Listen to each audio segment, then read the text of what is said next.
बहुत समय पहले की बात है। एक महर्षि थे जिनका नाम था ब्रह्मानंद। एक नदी के तट पर उनका आश्रम था। आश्रम में वो महर्षि अपनी पत्नी कलावती के साथ रहते थे। वो महर्षि बहुत ही प्रसिद्ध थे। उस राज्य में एक राजा शासन करते थे। उनका नाम था वीरसेन। उनकी रानी और उनके 3 पुत्र थे, दिलीप, विनय और समीर। तीनों अपनी किशोरावस्था में थे। एक दिन तीनों पुत्र अपनी माता के साथ बैठकर बातें कर रहे थे।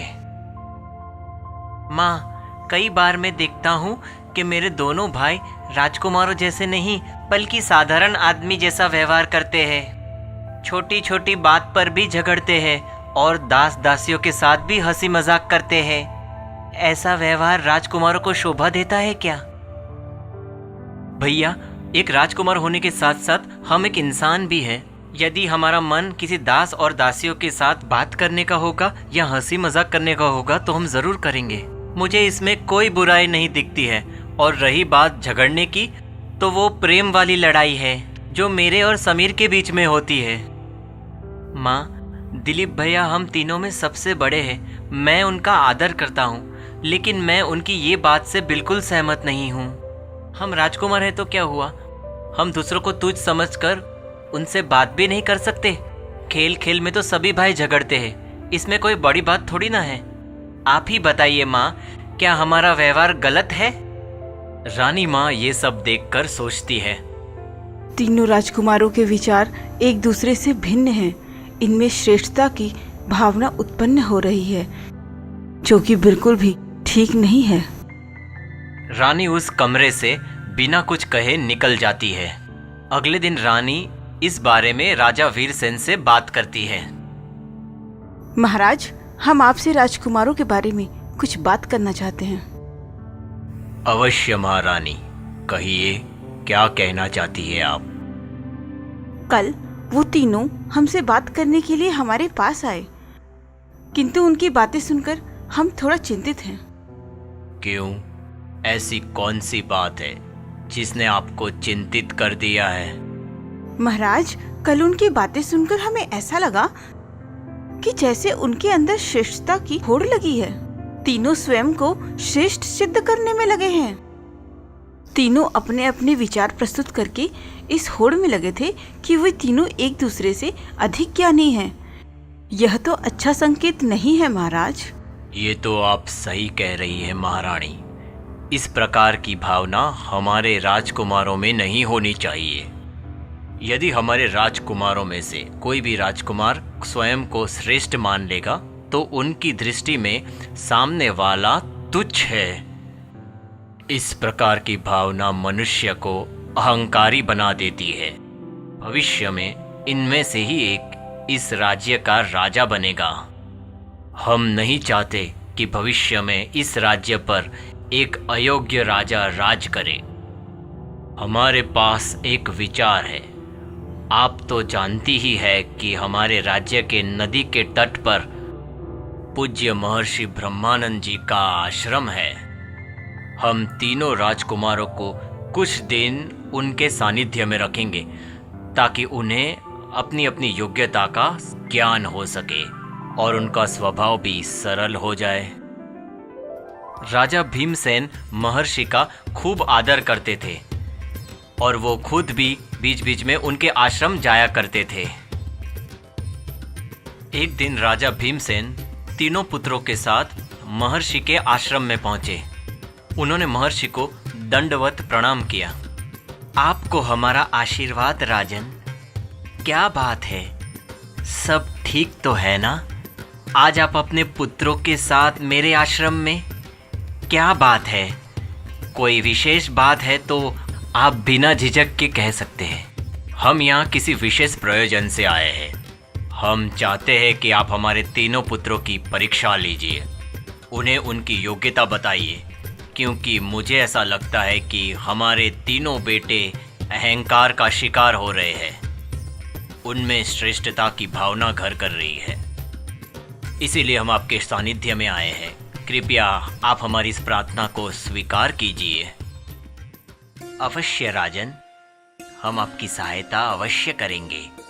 यदि आपके राजकुमारों में इस तरह की कोई भी भावना है तो हम उसे निकालने के लिए पूरा प्रयास करेंगे। महर्षि ने आश्रम में तीनों बेटों के लिए अलग अलग रहने की व्यवस्था कर दी। गुरु माँ कलावती उनका हर प्रकार से ध्यान रखती थी। महर्षि ने कलावती से कहा, देवी, आप पूरे दिन के भोजन में रोज इन राजकुमारों को सिर्फ 2 सेब खाने को देगी। जी ठीक है, आप जो प्रतिदिन राजकुमारों को 2 सेब देने को कह रहे हैं, इसमें आपकी कोई कठोरता नहीं, कोई योजना ही होगी।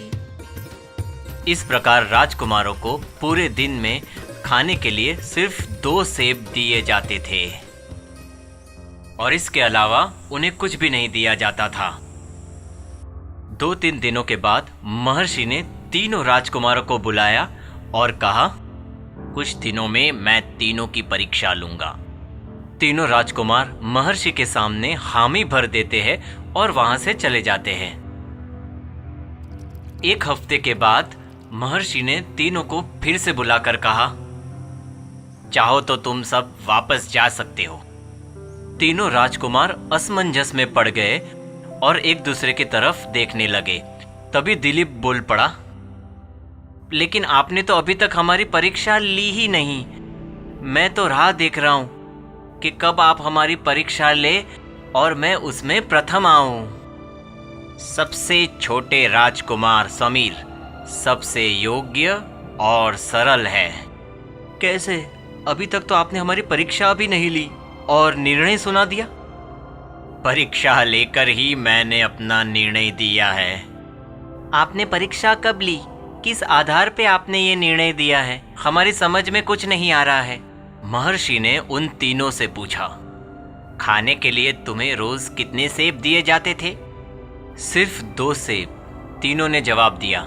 दिलीप, पहले तुम ही बताओ, उन दोनों सेबों का तुम क्या करते थे? दोपहर तक मुझे जोरों की भूख लगती थी और मैं तो दोनों सेब खाकर सो जाता था। लेकिन पता नहीं, एक भूखा बालक रोज सेब खाने के समय प्रकट हो जाता था। मैं हमेशा उसे डांटकर भगा देता था। अब आप ही बताइए, जब 2 सेब से मेरा पेट नहीं भरता तो मैं उसकी भूख कैसे मिटाऊं? अब तुम जवाब दो विनय। एक भूखा बालक रोज सेब खाने के समय मेरे पास भी आ जाता था। मुझे उसे देखकर बहुत दया आ जाती थी। फिर मैं स्वयं भूखा रहकर वो दोनों सेब उसी बालक को खाने के लिए दे देता था। सच पूछिए तो मैं आज 1 हफ्ते से बिल्कुल भूखा हूँ। अंत में महर्षि ने छोटे राजकुमार समीर से वही सवाल पूछा और समीर ने जवाब दिया, सेब खाने के समय एक भूखा बालक मेरे पास रोज आता था। मैं उस बालक को आदर से बिठाता, फिर उसको स्नेहपूर्वक एक सेब खाने के लिए देता और एक सेब मैं खुद ही खा लेता। तीनों राजकुमारों की बातें सुनकर महर्षि ने कहा, दिलीप, तुम अकेले दोनों सेब खा जाते थे, भूखे बालक को डांटकर भगा देते थे। तुम निष्ठुर और स्वार्थी हो। जब तुम एक बालक को खुश नहीं रख सके तो तुम राज्य की प्रजा को किस तरह खुश रखोगे? एक योग्य शासक और एक अच्छे इंसान में जो गुण होने चाहिए, वो गुण तुम में बिल्कुल भी नहीं है। तभी मझला राजकुमार विनय बीच में बोल पड़ा, लेकिन मैंने तो दोनों सेब उस बालक को दे दिए थे और खुद भूखा रह रहा था। इस प्रकार तो सबसे श्रेष्ठ मेरा आचरण होना चाहिए। खुद भूखा रहकर दूसरे को खिलाना निसंदेह एक बहुत बड़ा त्याग है। तुम त्यागी हो। ये गुण ऋषि मुनियों और देवताओं में पाया जाता है। लेकिन एक शासक अगर प्रजा के लिए भूखा रहे तो शारीरिक रूप से वो कमजोर हो जाएगा। फिर वो ना अपनी और ना ही प्रजा की हित कर सकेगा और सबकी सुख शांति खो देगा। और तुम सफल साधक हो सकते हो, ज्ञानी बन सकते हो, लेकिन एक शासक नहीं। इतना कहकर महर्षि थोड़ी देर चुप रहे और फिर दिलीप और विनय का ध्यान अपनी तरफ खींचकर बोले, समीर का स्वभाव तुम दोनों से बिल्कुल अलग है। उसने एक सेब खुद खाया और दूसरा सेब बालक को भी खिलाया। वो दूसरे और अपने को बराबर समझता है। वो न्यायी है। एक सफल शासक में न्याय माना जाता है। हर प्रजा न्यायी राजा को पसंद करती है। इसीलिए मैंने स्वार्थी, त्यागी और न्यायी में से योग्य मानव और कुशल शासक के रूप में न्याय का चुनाव किया है। महर्षि की तर्कपूर्ण बात सुनकर दिलीप और विनय के पास कोई जवाब नहीं था। इस तरह महर्षि ने तीनों राजकुमार की योग्यता को परखा और उन्हें अपनी विशेषताओं से परिचित करवाया। परियों की रानी रोज़लीना ने जैसे ही जुड़वा परियों को जन्म दिया, पूरे महल में खुशियों की बहार छा गई। परियां नाचने लगी। जादूगरनी रिहाना को इस बात की सूचना मिल गई। ये खुशियाँ तो चंद दिनों तक ही सीमित रहेगी। इसके बाद मैं रानी परी से गिन गिन के बदले लूंगी। इसके बाद एक समय ऐसा आएगा कि परी लोग पे सिर्फ मेरा ही राज होगा। एक रात जादूगरनी रिहाना ने अपनी जादुई शक्ति से रानी परी की दोनों बच्चियों का अपहरण करने की योजना बनाई। वे उन्हें जादुई शक्ति से पालने के साथ उठाना चाहती थी। उसका जादू पालने तक पहुंचा, लेकिन बच्चियों पर कोई असर नहीं पड़ा। दोनों ही बच्चों के चारों तरफ रानी परी द्वारा निर्मित एक जादुई सुरक्षा चक्र था, जिसे भेदना आसान नहीं था। ये कैसे हो सकता है? मेरा जादू सफल क्यों नहीं हो रहा है? रानी परी ज्यादा चालाक बन गई है। मैं भी हार मानने वालों में से नहीं हूँ। मैं फिर जाऊंगी।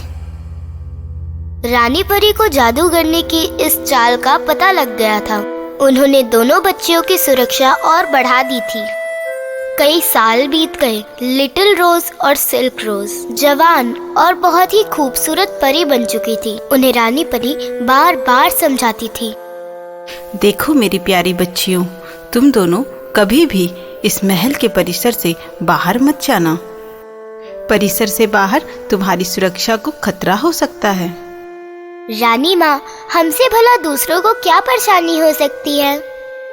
बच्चियों, परेशानी तुमसे नहीं मुझसे है।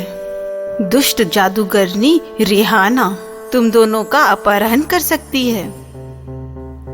एक दिन लिटिल रोज ने सिल्क रोज से महल के बाहर जाने की इच्छा जताई। सिल्क रोज, हम दोनों इस चार दीवारी में रहकर ऊब चुके हैं। हमें यहाँ से निकलकर बाकी की भी दुनिया देखनी चाहिए। लिटिल रोज, तुम्हें ये समझना होगा कि महल परिसर से बाहर जाना खतरे से खाली नहीं है। हमें यही रहना होगा। उन दोनों की बातें चल रही थी कि अचानक उनके सामने जादूगर कज़ाम आ गया। वो तो जादूगरनी रिहाना से भी ज्यादा भयानक दिख रहा था।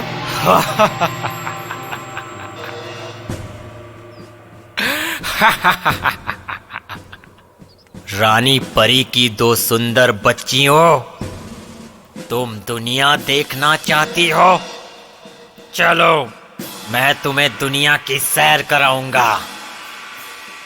कौन हो तुम? इसके पहले हमने तुम्हें कहीं नहीं देखा।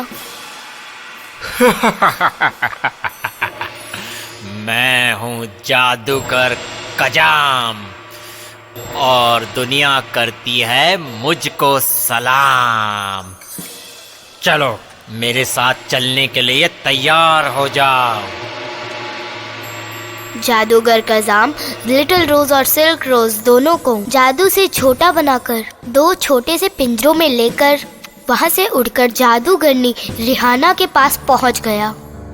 जादूगरनी उन दोनों को देखकर खुशी से झूम उठी। कज़ाम, आज तुमने वो काम कर दिखाया है जो मैं कभी न कर सकी। जुड़वा बहनों पर मेरा जादू नहीं चल पाया था। रानी परी ने ऐसा सुरक्षा चक्र बनाया था जिसे मैं कभी नहीं तोड़ पाई। मुझे रानी परी से बदला लेना था। मुझे भी रानी परी से बदला लेना है। अब हमें पूरे परी लोक पर अपना अधिकार जमाना चाहिए। यदि हम दोनों एक हो जाए तो पूरा परीलोक हमारे कब्जे में हो जाएगा। किंग हेनरी को तो मैंने पहले ही कैद कर रखा है। अब सिर्फ रानी परी को कैद करना बाकी रह गया है। नहीं नहीं, मेरे पिताश्री को आजाद कर दो। जादूगर, मेरे पिता को आजाद कर दो।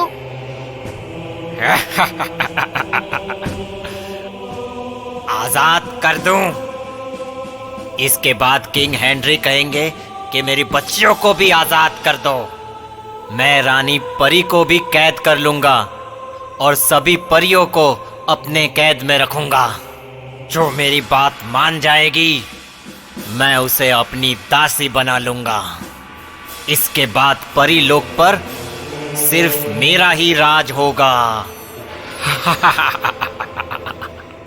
मैं हूं जादूगर कजाम और दुनिया करती है मुझको सलाम। जादूगर कजाब, मेरा साथ देने का वादा करो। मेरे पास कुछ ऐसी शक्तियां हैं जो बाद में हमारे लिए बहुत ही फायदेमंद होंगी। तुम्हारे बेटे से मैं अपनी बेटी की विवाह भी करवा दूंगी। रानी परी रोज बीना को जादूगर द्वारा अपने दोनों बेटियों के पकड़े जाने की खबर मिल जाती है। वे बहुत डर जाती हैं। मुझे सबसे पहले किंग हेनरी को आजाद कराना होगा। उनके पास अद्भुत शक्तियां हैं। वो उन शक्तियों से जादूगर कजाब को भी हरा सकते हैं। जब तक मेरे पास जादुई मोती है, मुझ पर कोई जादू असर नहीं कर पाएगा। इतने में जादूगर कजाम दोनों पिंजरों में सिल्क रोज और लिटिल रोज को लेकर रानी परी के सामने हाजिर हो गया। जादूगर ने रानी परी पर अपना जादू चलाया, लेकिन जादुई मोती के प्रभाव से कोई असर नहीं हुआ। मैं अभी रानी परी को कैद कर लूंगा, क्योंकि मैं हूं जादूगर कजाम और दुनिया करती है मुझको सलाम। इतने में रानी परी ने अपना जादू चलाया और जादूगर कजाम नीचे गिर पड़ा। रानी परी ने दौड़कर जादूगर की छड़ी अपने कब्जे में ले ली। मेरी छड़ी मुझे वापस कर दो, वरना मैं तबाही मचा दूंगा। राजमहल को जलाकर राख कर दूंगा। रानी परी, जादूगर की छड़ी उसे लौटा दो, वरना अंजाम बहुत बुरा होगा। तुम अपने अंजाम के बारे में सोचो जादूगर। अब तुम हमारे कब्जे में आ चुके हो। किंग हेनरी और दोनों बच्चियों को जल्द से जल्द छोड़ दो, वरना अपने अंजाम के लिए तुम तैयार रहो। जादूगर ने तुरंत ही सिल्क रोज और लिटिल रोज को आजाद कर दिया। किंग हेनरी भी आजाद होकर सामने आ गए। किंग हेनरी ने अपनी शक्तियों से जादूगर और जादूगरनी को चूहा और चूहिया बनाकर एक पिंजरे में कैद कर लिया। अब हमें उन लोगों को छुड़ाना है जिन्हें जादूगर और जादूगरनी ने कैद करके रखा है। सिल्क रोज और लिटिल रोज, यहाँ आओ। ये लो, मैं तुम दोनों को मैं दिव्य मोतियों की माला दे रहा हूँ। ये तुम्हारी रक्षा करेंगे और इसकी मदद से तुम दूसरे लोगों को भी ठीक कर सकती हो। दुष्ट जादूगर और जादूगरनी ने बहुत से लोगों को कैद करके रखा है। तुम दोनों जाकर उन्हें आजाद कराओ। किंग हेनरी ने चूहे और चूहिया बने हुए जादूगर और जादूगरनी की तरफ देखा और उन्हें प्रश्न किया। जादूगर चूहा, अब तुम बताओ कि तुमने बाकी लोगों को कहाँ कैद करके रखा है। तुम्हारी जादुई छड़ी भी हमारे कब्जे में है, जल्दी से बताओ। मैंने बहुत सारे लोगों को विराट नगर के काली पहाड़ी की गुफा में कैद करके रखा है। उनमें 2 राजकुमार भी है। मेरी बच्चियों, तुम दोनों विराट नगर की काली पहाड़ी की गुफा में जाओ और उन सभी लोगों को आजाद कराओ। ठीक है पिताजी, हम दोनों जा रही हैं। मेरी प्यारी बच्चियों, तुम हमें याद रखना और अगर कोई भी परेशानी तुम्हें आए तो हमें याद करना। सिल्क रोज और लिटिल रोज वहाँ से उड़ती हुई काली पहाड़ी की गुफा की तरफ पहुँच गई। वहाँ उन्होंने सबको आजाद करा दिया। उन्हें 2 राजकुमार रॉबर्ट और फ्रांसिस भी मिल गए। आप लोगों ने हमें यहाँ आज़ाद करा के हमारे ऊपर बहुत बड़ा उपकार किया है। हम आपका ये उपकार जिंदगी भर नहीं भूलेंगे। आज सचमुच बुराई पर अच्छाई की जीत हुई है। प्यारी परियों, हम आपको हमारे राजमहल में ले जाना चाहते हैं। प्यारे राजकुमार, इस समय हमें परी लोक वापस जाना है। हम वादा करते हैं कि एक दिन आपके राजमहल जरूर आएंगे। इस समय हमें जाने दीजिए। दोनों परियां आकाश में उड़कर परी लोक पहुंच पड़ी। दोनों राजकुमार उन्हें देखते रह गए। एक समय की बात है। भानसिंह नाम के राजा एक राज्य पर राज करते थे। उनके राज्य के लोग बहुत ही खुश रहते थे। उनकी 2 रानियां थी। भानसिंह के एक खास मित्र थे जिनका नाम था सिद्धराज। सिद्धराज राजा भानसिंह के पड़ोसी राज्य के राजा थे। एक रात एक राज्य के राजा देवेंद्र ने चुपके से रात के अंधेरे में राजा भानसिंह के किले पर हमला कर दिया और धोखे से राजा भानसिंह को हरा दिया। राजा भानसिंह युद्ध में हार गए और हथकड़ियों में जीते हुए पड़ोसी राजा देवेंद्र के सामने पेश किए गए। राजा देवेंद्र अपनी जीत से बहुत खुश था और उसने भानसिंह के सामने एक प्रस्ताव रखा। भानसिंह, अगर तुम एक प्रश्न का उत्तर दे दोगे तो हम तुम्हारा राज्य तुम्हें वापस लौटा देंगे, या फिर उम्र कैद के लिए तैयार हो जाओ। प्रश्न ये है कि एक औरत को सचमुच क्या चाहिए होता है। इस सवाल का जवाब देने के लिए तुम्हारे पास सिर्फ 1 महीने का समय है। राजा भानसिंह ने यह प्रस्ताव स्वीकार कर लिया। वे कई जगह गए और विदुषियों, विद्वानों और कई प्रकार की स्त्रियों से मिले। एक दिन वो एक घरेलू महिला से मिले और उससे पूछ लिया, क्या मैं आपसे एक बात पूछ सकता हूँ? जी पूछिए। एक स्त्री को वास्तव में क्या चाहिए? मेरे अनुसार स्त्री की सारी खुशियाँ उनका परिवार है। मायके में उसके माता पिता और ससुराल में उसके पति और बच्चे, यही सब कुछ है। राजा भानसिंह संतुष्ट नहीं हुए और अब वो एक वेश्या के पास पहुंचे। एक बात बताओ, तुम्हें वास्तव में क्या चाहिए और तुम्हारी सच्ची खुशी क्या है? मुझे तो सबसे प्रिय सोना, चांदी, हीरे जवाहरात है। इन सबको पाकर मुझे बेहद खुशी मिलती है। राजा वहां से चले गए और अब वो एक साध्वी के पास पहुंचे। मुझे शांति चाहिए, एकांत चाहिए, आध्यात्म चाहिए। मुझे भगवान की भक्ति करके आनंद मिलता है। राजा अभी भी पूरी तरह से संतुष्ट नहीं थे और अब वो एक रानी के पास जाकर पूछते हैं, महारानी जी, आपके अनुसार एक स्त्री की वास्तविक इच्छा क्या होती है? हम एक महारानी हैं और हमें सबसे प्रिय ये राजपाट है और मेरे ख्याल से हर एक स्त्री एक राष्ट्रीय जीवन पाने की कामना करती होगी। अतः एक स्त्री की वास्तविक इच्छा एक राजसिक जीवन ही है। राजा भानसिंह वेश्याओं, रानियों, दासियों और साध्वियों सभी से मिले और ये जानना चाहा कि एक स्त्री को सचमुच क्या चाहिए होता है। लेकिन इन सब की बातें सुनकर भी भानसिंह को संतुष्टि नहीं मिली। 1 महीना बीत रहा था और भानसिंह को कोई भी संतोषकारक जवाब नहीं मिला था। तब उनको अपने खास मित्र सिद्धराज की याद आई। उन्हें लगा कि सिद्धराज जरूर उन्हें कोई रास्ता दिखाएगा। भानसिंह सिद्धराज से मिलने चले गए। आओ मेरे मित्र, आपको मेरा सलाम। आप तो युद्ध में हार गए थे और राजा देवेंद्र ने आपको बंदी बना लिया था। फिर आप इस तरह आजाद होकर मुझसे मिलने कैसे चले आए? मित्र, राजा देवेंद्र ने मुझे आजाद करने की और मेरा राज्य वापस करने की एक शर्त रखी है। मुझे उनके एक प्रश्न का उत्तर ढूंढना है और वो भी 1 महीने के अंदर अंदर।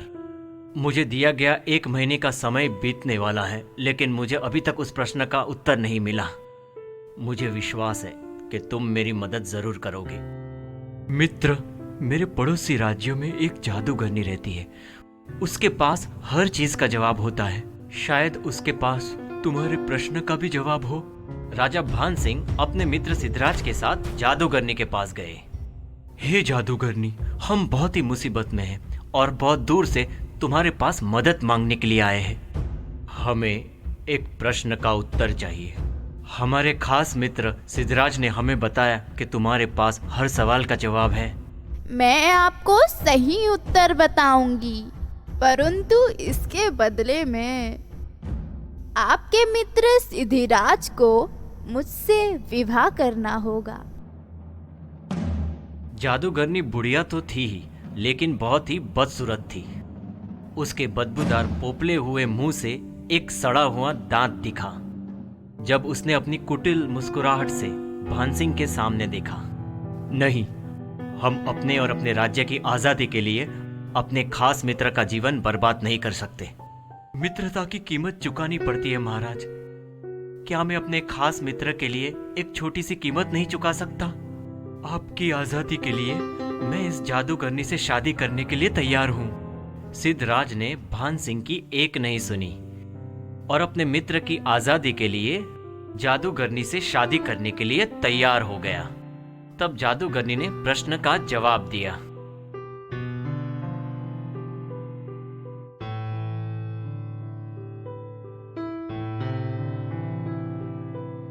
ये जवाब सुनकर राजा भान सिंह बहुत ही संतुष्ट हुए और 1 महीने बाद राजा भान सिंह पड़ोसी राजा देवेंद्र के सामने हाजिर हुए। महाराज, मैंने आपके सवाल का जवाब ढूंढ लिया है। अच्छा, तुमने बहुत सही वक्त पर सवाल का जवाब ढूंढा है भान सिंह। आज ये फैसला हो जाएगा कि या तो तुम्हें छोड़ दिया जाए या तुम्हें उम्र कैद की सजा दी जाए। चलो, अब अपना उत्तर बताओ। आपने पूछा था कि एक स्त्री को वास्तव में क्या चाहिए, तो इसका जवाब है स्त्रियां खुद फैसला लेने में आत्मनिर्भर बनना चाहती है। तुम्हारा उत्तर तो बहुत ही संतोषकारक है भान सिंह। हम तुम्हें तुम्हारा पूरा राज्य वापस लौटाते हैं। तुम अपने राज्य पर दोबारा राज कर सकते हो। जाओ राजा भान सिंह, जाओ। धन्यवाद महाराज। इधर जादूगरनी से सिद्धराज का विवाह हो गया। जादूगरनी ने मधुरात्रि को अपने पति से कहा, क्योंकि तुम्हारा हृदय पवित्र है और तुमने अपने मित्र के लिए कुर्बानी दी है, अतः मैं 24 घंटे में 12 घंटे तो रूपसी के रूप में रहूंगी और बाकी के 12 घंटे अपने सही रूप में। बताओ तुम्हें क्या पसंद है? प्रिय, इसका फैसला तुम्हें ही करना है। मैंने तुम्हें अपनी पत्नी के रूप में स्वीकार लिया है और मुझे तुम्हारा हर रूप पसंद है। जादूगरनी ये सुनते ही रूप सी बन गई और उसने कहा, जो कि अब जो निर्णय तुम्हें मुझ पे छोड़ दिया है, अब मैं सदैव रूपसी के रूप में रहूंगी। मेरा असली रूप ही यही है। मैं कोई बदसूरत नहीं बल्कि एक सुंदर स्त्री हूँ। बदसूरत बुढ़िया का रूप तो मैंने अपने आसपास की दुनिया के कुटिल लोगों को अपने से दूर करने के लिए धरा था। अब सिद्धराज और वो जादूगरनी भी खुशी खुशी रहने लगे। समाज की व्यवस्था ने औरत को बंदी बना दिया है, लेकिन मानसिक रूप से कोई भी औरत बंदी नहीं है। इसीलिए जो लोग अपनी पत्नी को घर की मालकिन बना देते हैं, वो लोग अक्सर बहुत ही सुखी रहते हैं। उसके जिंदगी के एक हिस्से को मुक्त कर दे और उसे अपने हिस्से के निर्णय खुद लेने दे। बहुत सालों पहले परी लोक की प्यारी दुनिया में नीली आंखों वाली एक सोनम नाम की परी रहती थी। वो हमेशा अपनी सहेली मित्रा परी के साथ पृथ्वी लोक पर आती रहती थी। एक दिन सवेरे वो अपनी मित्रा परी के पास पहुंच गई। मित्रा, काफी दिन हो गए पृथ्वी लोक गए हुए, चलो आज सैर कराते हैं। ठीक है, चलो चलते हैं, मैं भी तैयार हूँ। पृथ्वी के नज़ारे देखने का मजा ही कुछ और है। दोनों परियां साथ में धरती लोक की ओर उड़ने लगती है। उन्हें आसमान से बहुत ही सुंदर नज़ारा दिखाई देता है। बादलों के पास से उड़ते हुए उन्हें धरती के सारे नज़ारे बहुत ज्यादा आकर्षित करते हैं। मित्रा, इंद्रधनुष कितना सुंदर लग रहा है। वो झरना देखो, उसमें तो नहाने का आनंद ही कुछ और होगा। नहाना छोड़ो, पहले तो मैं इस मीठे पानी का स्वाद लेना चाहती हूँ। चलो। दोनों परियां झरने का पानी पीकर जैसे ही उड़ती है, उन्हें एक घोड़ा दिखाई देता है जो झरने का पानी पी रहा होता है। वहीं पास से एक सुंदर राजकुमार उनकी तरफ आ रहा होता है। आप दोनों सुंदर परियां पृथ्वी लोक पर हमारी मेहमान हैं। मैं तो एक शिकार की तलाश में बहुत दूर ही निकल आया हूँ। मुझे भूख और प्यास दोनों लगी थी, तो ये झरना देखा और सोचा अपनी और अपने घोड़े मूर्ति की प्यास तो बुझा लूं। मेरा नाम सिद्धार्थ है। क्या मैं आप दोनों का परिचय जान सकता हूँ? मेरा नाम सोनम है और ये मेरी प्यारी सहेली मित्रा है। आपसे मिलकर बहुत खुशी हुई। जीवन में पहली बार परियों से मुलाकात हो रही है। वो बहुत ही प्यार से सोनम परी को निहार रहा था और दूसरी तरफ सोनम परी भी उसे निहार रही थी। चलिए कुछ खा लिया जाए। इस घने जंगल में आपको खाने के लिए क्या मिलेगा? चलिए आप मेरे साथ चलिए, मैं अपने घर में आपको कई तरह के पकवान खिलाऊंगा। भोजन के लिए इतनी दूर जाने की क्या आवश्यकता? इतने में सोनम परी अपना हाथ घुमाकर अपनी जादुई छड़ी से अलग अलग तरह के पकवान को प्रकट कर देती है। यहाँ तक कि राजकुमार के घोड़े के लिए भी भोजन प्रकट हो जाता है। राजकुमार ये देखकर आश्चर्यचकित हो जाते हैं। वो तीनों साथ में बैठकर भोजन करने लगते हैं। आपने सही कहा था, ऐसा भोजन तो मैंने राजमहल में भी नहीं किया। आप दोनों भी एक दिन मेरी मेहमान नवाजी को स्वीकार जरूर कीजिएगा। राजकुमार, आपके निवेदन के लिए बहुत बहुत शुक्रिया। लेकिन कुछ ही देर में सूरज ढल जाएगा और सूर्यास्त के बाद हम पृथ्वी लोक पर नहीं रहना चाहते। हम किसी दिन जरूर आएंगे। मैं आप दोनों का इंतजार करूंगा। दोनों परियां आकाश में उड़ जाती है। राजकुमार देखता ही रह जाता है। एक दुष्ट जादूगरनी शीना दूर से राजकुमार को देख रही होती है। वो राजकुमार की सुंदरता को देखकर बहुत ही प्रभावित हो जाती है और वो एक सुंदर स्त्री का बेस बनाकर राजकुमार के सामने प्रकट हो जाती है। राजकुमार, मेरा नाम सीना है। आप इस जंगल में अकेले क्या कर रहे हो? मेरे संग चलो, मैं आपको स्वर्ग की सैर करवाऊंगी। मुझे पहले से ही बहुत देर हो चुकी है। मुझे राजमहल जाना है। राजकुमार, आप मुझे बहुत प्यारे लगे। मेरे साथ रहोगे तो आपको जिंदगी भर खुशियाँ ही खुशियाँ मिलेंगी। मैं तुम्हें पलकों पे बिठाऊंगी। क्षमा कीजिए, मुझे जल्दी ही जाना होगा। इतना कहकर राजकुमार ने घोड़े को एड़ लगाई और घोड़ा तेजी से आगे निकल गया। जादूगरनी हाथ मलते रह गई। राजकुमार, तुम मेरी अभी तक हकीकत नहीं जानते हो। तुम्हें मैं एक दिन अपना बना कर रहूंगी। कई दिन बीत जाते हैं और राजकुमार को सोनम परी का इंतजार हो रहा था, लेकिन वो नहीं आती है। राजकुमार उसी घोड़े पर बैठकर झरने के पास निकल जाते हैं। अचानक सोनम परी वहां एक सुंदर राजकुमारी के रूप में आकर प्रकट हो जाती है। राजकुमार उसे बहुत ही ध्यान से देखता है। मैं जानती हूँ राजकुमार, आप मेरा ही इंतजार कर रहे थे। सोनम, तुम्हारे पंख कहाँ गए? मैं राजकुमारी बनकर आई हूँ। तुम्हारी आंखें नीली क्यों नहीं है? क्या तुम्हें नीली आंखें ज्यादा पसंद है? हाँ, मुझे नीली आंखें बहुत पसंद है और वो भी सोनम परी की नीली आंखें मुझे बहुत पसंद है। क्या मतलब? तुम मेरी सोनम परी नहीं हो, तुम जादूगरनी सीना हो। मुझसे विवाह करो। कभी नहीं। जादूगरनी शीना ये जान जाती है कि राजकुमार उसे पसंद नहीं करता और वो गुस्सा हो जाती है। जाओ, तुम यूनिकॉर्न बन जाओ, चारों तरफ भटकते रहो। राजकुमार यूनिकॉर्न बन जाता है और जादूगरनी वहां से चली जाती है।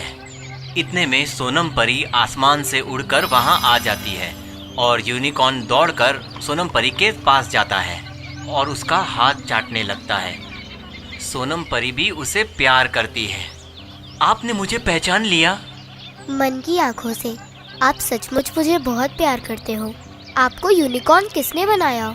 एक दुष्ट जादूगरनी सीना ने। जब मैं उसका नहीं बना तो उसने मुझे यूनिकॉर्न बना दिया। हे राजकुमार, मैं रानी परी से कहकर आपको फिर से राजकुमार बना दूंगी। सोनम परी आकाश में उड़कर रानी परी के पास पहुंच गई और उनसे एक चमत्कारी मोती लेकर यूनिकॉर्न के पास वापस आ गई। उसने मोती के चमत्कार से यूनिकॉर्न को फिर से राजकुमार में बदल दिया। दोनों बहुत खुश हुए और अचानक जादूगरनी वहां प्रकट हुई। हाँ, तुम राजकुमार बन गए तो क्या हुआ? मैं तुम्हारा वो हाल करूंगी कि सोनम परी को देखने लायक भी नहीं बचोगे, अंधे हो जाओ। राजकुमार की आंखों की रोशनी चली गई और वो अंधा हो गया। मुझे कुछ नहीं दिखाई दे रहा। राजकुमार चिंता मत करो, मैं अपने आंखों की रोशनी देकर तुम्हारी जिंदगी रोशन कर दूंगी। नहीं नहीं सोनम परी, ऐसा मत करो। मैं अंधा हो गया तो क्या हुआ, अब मैं तुम्हारी आंखों से दुनिया देखूंगा। रानी परी वहां प्रकट हो जाती है और अपने जादुई चमत्कार से जादूगरनी को कैद कर लेती है और उसका सारा जादू नष्ट कर देती है। जादूगरनी प्यार छीनने का नाम नहीं है, बल्कि प्यार और समर्पण का दूसरा नाम है। सोनम परी और राजकुमार, तुम दोनों एक दूसरे के लिए बने हो और सच्चा प्यार करते हो। सच्चे प्यार को कोई हरा नहीं सकता। ये लो, तुम्हारी आंखों की रोशनी वापस आ रही है। तुम दोनों एक दूसरे के साथ जीवन जी सकते हो। मेरा आशीर्वाद तुम्हारे साथ है। राजकुमार सिद्धार्थ की शादी सोनम परी के साथ हो जाती है और वो दोनों खुशी से अपना जीवन बिताने लगते हैं। सदियों पहले की बात है, जब इस पृथ्वी पर इंसान रहते ही नहीं थे। चारों ओर धरती पर दरारें थी। स्वर्ग से धरती को देखने पर बहुत ही भयंकर नजारा होता था। स्वर्ग की परियां और अप्सराएं धरती को नर्क के समान समझती थीं। एक दिन सभी परियां स्वर्ग से धरती को देखते हुए आपस में बातें करती हैं। लाल परी और हरी परी बात कर रहे थे। लाल परी कहती है, ओह, कितनी अजीब सी है ये धरती, क्या कोई यहाँ रह सकता है? सही कहा तुमने, यहाँ कोई नहीं रहना चाहेगा। ना हरियाली है, ना रंग है, ना ही मनोरंजन है, ना ही कोई अपना। इतना सुनकर परी माँ उनके पास आकर कहती है, ऐसा नहीं कहते बच्चों, अगर सबकी सोच ऐसी ही रही तो धरती पर कभी जीवन प्रारंभ नहीं हो पाएगा। लेकिन माँ, इतनी अजीब से दिखने वाली पृथ्वी में आखिर जाना ही कौन चाहेगा? किसी न किसी को तो इस लोक में जाकर जीवन शुरू ही करना होगा, चाहे हम में से कोई एक क्यों ना हो। सभी परियां अपने अपने कामों में व्यस्त हो जाती हैं, लेकिन बिजली परी और पानी परी खेलने में मग्न रहती हैं। परी माँ के बहुत समझाने के बावजूद भी वो दोनों नहीं मानती हैं। बिजली परी, अब तुम दोनों भी बड़ी हो रही हो बच्चियों, अपनी बहनों के कामों में हाथ बटाया करो। और पानी परी, तुम भी सुन लो, वैसे भी रानी परी की नजर तुम दोनों पर है। ओ माँ, तुम सभी के रहते हमें क्यों काम करना होगा? बिजली परी सही कह रही है माँ, तुम जाओ यहाँ से, हमें खेलने दो ना। रानी परी वहाँ से गुजरती हुई दोनों परियों की शैतानी को देखकर परी माँ को डांटती है। ये सब तुम्हारी ज्यादा लाड प्यार का नतीजा है। देख रही हो दोनों कैसे सर चढ़कर बातें कर रही हैं। इन्हें माफ कर दीजिए रानी परी, थोड़ी बड़ी होने के बाद सुधर जाएंगी दोनों। वो दरअसल अभी उनके खेलने कूदने के दिन है। माँ सही कह रही है, अभी तो हमारे खेलने कूदने के दिन है। रानी परी आइए ना, आप भी हमारे साथ खेलिए, बड़ा मजा आएगा। संभाल लो अपनी बच्चियों को, कहीं इन दोनों बहनों की दोस्ती को मेरी ही नजर ना लग जाए। जी रानी माँ, आइंदा से ऐसी गलती नहीं होगी। गुस्से से रानी परी वहाँ से चली जाती है। देख लिया रानी परी का गुस्सा। मैं मानती हूँ कि तुम दोनों बहनों को आपस में बहुत प्रेम है, लेकिन अब तुम दोनों बड़ी हो रही हो। दूसरी बहनों की तरह तुम दोनों को भी अपनी जिम्मेदारी समझनी पड़ेगी। ओ माँ, तुम फिर से शुरू हो गई। चलो बहन, हम कहीं दूर चले जाते हैं, वरना माँ का उपदेश कभी खत्म नहीं होगा। इतना कहकर दोनों परियां वहाँ से गायब हो जाती हैं और परी माँ उदास होकर अपने महल में चली जाती हैं। कुछ दिन बाद स्वर्गलोक में एक राक्षस हमला करता है और फूलों के बगीचे को रौंदते हुए आगे बढ़ता है। कितना मजा आ रहा है इन बगीचों को रौंदने में, तो यहाँ की परियों को कुचलने में और भी मजा आएगा। आवाज सुनकर सभी परियां महल से बाहर आ जाती हैं। इतना बड़ा राक्षस हमारे स्वर्गलोक में क्या कर रहा है? हमें बहुत डर लग रहा है माँ। तुम सब चिंता मत करो बच्चियों, हम सब अपनी जादुई छड़ी की शक्ति से इस राक्षस का सर्वनाश करेंगे। लेकिन माँ, ये तो बहुत बड़ा राक्षस है, हमें तो इसे देखकर ही डर लग रहा है। डरने से कुछ हासिल नहीं होता बच्चों, हमें हिम्मत से लड़ना होगा। सभी परियों की बात सुनकर फिर राक्षस कहता है, तुम अकेली इन छोटी परियों के साथ मेरा क्या सामना करोगी? तुम्हें यह स्वर्ग लोक छोड़कर जाना ही पड़ेगा, क्योंकि ये मेरा साम्राज्य है। अरे मूर्ख, तू क्या, कोई भी हमसे हमारा ये स्वर्गलोक नहीं छीन सकता। अब हम सबका सामना करो। इतना कहते ही राक्षस और परियों में युद्ध शुरू हो जाता है। थोड़ी देर तक राक्षस को रोकने के बाद परियां बेहोश होने लगती हैं। क्या हुआ परियों? सारी जादुई ताकत खत्म हो गई क्या? हम तुम्हें कभी जीतने नहीं देंगे। ये स्वर्ग हमारा है और हमारा ही रहेगा। युद्ध की आवाज से रानी परी अपनी कई साथी परियों के साथ महल से दौड़ती हुई आती है। हारते हुए युद्ध को रानी परी की मदद से सब जीत जाते हैं, लेकिन ये जानकर रानी परी बहुत क्रोधित होती है कि युद्ध के समय बिजली परी और पानी परी वहाँ मौजूद नहीं थी। देख लिया, मेरी चेतावनी के बावजूद ये दोनों नहीं सुधर पाईं। अब मेरे श्राप से इन दोनों को कोई नहीं बचा सकता। ऐसा अनर्थ मत कीजिए रानी परी, मैं आपके हाथ जोड़ती हूँ। उन दोनों को उनके किए की सजा जरूर मिलेगी। ये मेरा वचन है और मेरा वचन ही शासन है। इतने में बिजली परी और पानी परी दोनों हंसते खिलखिलाते हुए वहाँ आते हैं और वहाँ का मंजर देखकर चौंक जाती हैं। ये क्या हुआ माँ? यहाँ कोई तूफान आया था क्या? तुम चुप क्यों हो माँ? बोलो ना, यहाँ क्या हुआ था? तूफान तो अब आने वाला है। तुम दोनों को तुम्हारी गलती की सजा जरूर मिलेगी। हमने कुछ नहीं किया, हमें क्यों सजा मिलनी चाहिए? ये सुनते ही परी माँ जोर से चीखने लगती है। नहीं, इन दोनों को छोड़ दीजिए रानी परी, आइंदा से ये दोनों कोई गलती नहीं करेंगी। सजा तो इन्हें मिलकर रहेगी और इनकी सजा ये है कि आज के बाद ये दोनों परी बहनें अलग हो जाएंगी, हमेशा हमेशा के लिए। पानी परी को हमेशा के लिए धरती पर रहना होगा और बिजली परी हमेशा स्वर्ग पर रहेंगी, लेकिन सभी परियों से अलग। ये सुनकर सारी परियां रोने लगती हैं। हमें माफ कर दीजिए, हम कभी ऐसी गलती दोबारा नहीं करेंगे। मेरा श्राप बदल नहीं सकता, यही तुम दोनों की आखिरी सजा है। तब से पानी परी धरती लोक पर आकर बहने लगी और बिजली परी स्वर्ग में बिल्कुल उदास और शांत रहने लगी। दोनों बहनें अलग होने के बाद दिन रात रोती थी। एक दिन बिजली परी अपनी परी माँ से कहती है, माँ, पानी परी दीदी की बहुत याद आ रही है।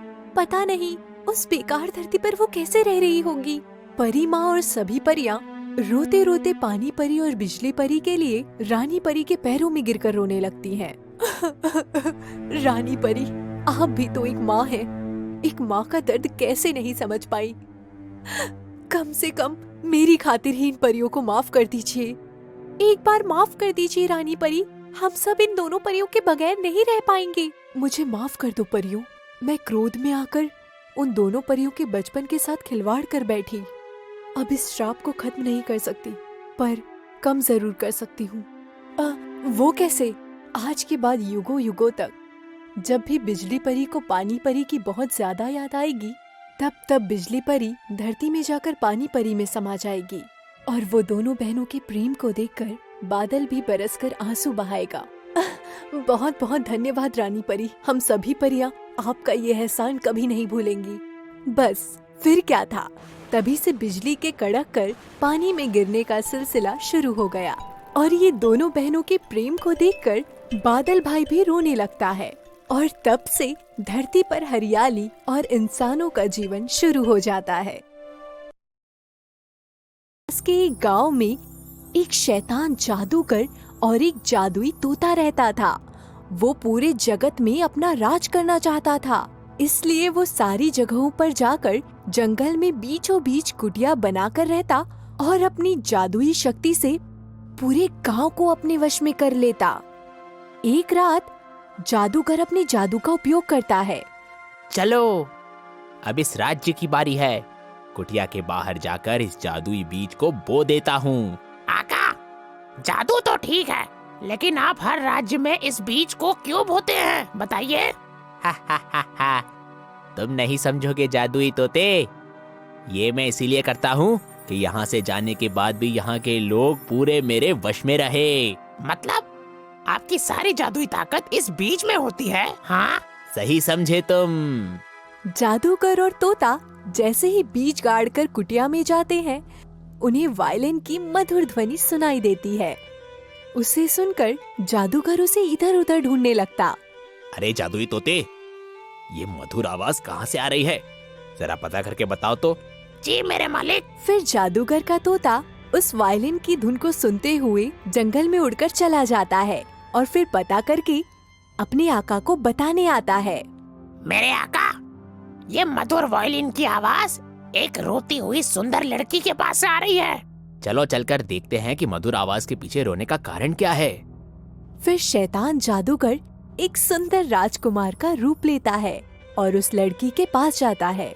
इतनी रात को तुम इस सुनसान जंगल में क्यों रो रही हो? मैं अकेली नहीं हूँ, ये वायलिन है ना मेरे साथ। मेरे माता पिता के गुजर जाने के बाद मेरे भाई धन की लालच में मेरी शादी एक शराबी और रईस इंसान से कराना चाहते हैं, इसलिए मैं इस घने जंगल में बैठी हूँ। अच्छा, क्या नाम है तुम्हारा? और इतनी सी बात है, मैं एक जादूगर हूँ, क्या तुम मुझसे शादी करना चाहोगी? मेरा नाम सलोनी है और भला क्यों नहीं शादी करूँगी।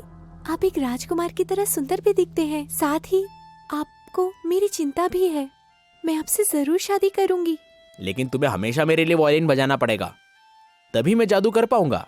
क्यों नहीं, मैं अपने जीवन साथी के लिए हमेशा वायलिन बजाती रहूंगी। उनकी बातें सुनकर तोता बहुत खुश होता है। आज मेरे आका की शादी है, आज मेरे आका की शादी है। फिर उस लड़की और जादूगर की शादी हो जाती है। कुछ दिन बीत जाने के बाद लड़की को शैतान की असलियत का पता चलता है। वो उसे काला जादू करते हुए देखकर चौंक जाती है। वो अपने पति जादूगर को जादू का गलत उपयोग करने से रोकती है। मैंने कल आपका काला जादू देखा। आखिर लोगों को अपने वश में कर आपको क्या मिलता है, बताइए। मैं जैसा चाहूंगा मैं वैसा ही करूंगा। अगर तुमने मेरे जादू में दखल डाला तो मैं तुम्हें भी बंदी बना लूंगा। उनकी बातों को सुनकर तोता कहता है, शांत मेरे आका, शांत। अगर इस लड़की को गुस्सा आ गया तो ये वायलिन बजाना छोड़ देगी मेरे आका, और फिर आपका सारा जादू बेअसर हो जाएगा। मैं इस दुनिया का सबसे ताकतवर जादूगर बनना चाहता हूँ, और ये तभी संभव है जब तुम ये वायलिन बजाओगी, और उसकी मधुर ध्वनि में डूबकर मैं और बेहतर जादू कर पाऊंगा। मैं ये नहीं करूंगी।